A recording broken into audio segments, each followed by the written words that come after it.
শনিবার রাত ৯টা থেকে পরের দিন রবিবার রাত ৯টা পর্যন্ত বন্ধ দ্বিতীয় হুগলি ব্রিজ বা বিদ্যাসাগর সেতু। সব রকম পণ্যবাহী যান চলাচলের জন্য সম্পূর্ণ বন্ধ থাকবে এই বিদ্যাসাগর সেতু। ওই সময় কোনো ভারী গাড়ি চলাচল করবে না বিদ্যাসাগর সেতু দিয়ে বিজ্ঞপ্তি দিয়ে জানিয়ে দেওয়া হলো কলকাতা পুলিশের পক্ষ থেকে।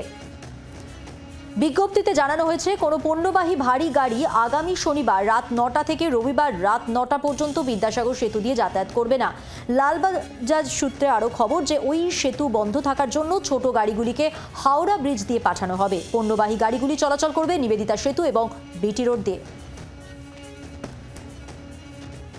একসঙ্গে অত্যন্ত গুরুত্বপূর্ণ তিনটি কাজ, এর মধ্যে কোনা এক্সপ্রেসওয়ের এলিভেটেড করিডোর, তার সঙ্গে বিদ্যাসাগর সেতুর ওপর 20টি স্টে কেবল তার আমূল রদবদল, এবং তার সঙ্গে অবশ্যই সাঁতরাগাছির যে বাস স্ট্যান্ড, সেই বাস স্ট্যান্ডের কাজের জন্য প্রচুর গুরুত্বপূর্ণ যন্ত্রপাতি এবং সামগ্রী সেগুলি পাস অন করবে বিদ্যাসাগর সেতু দিয়ে।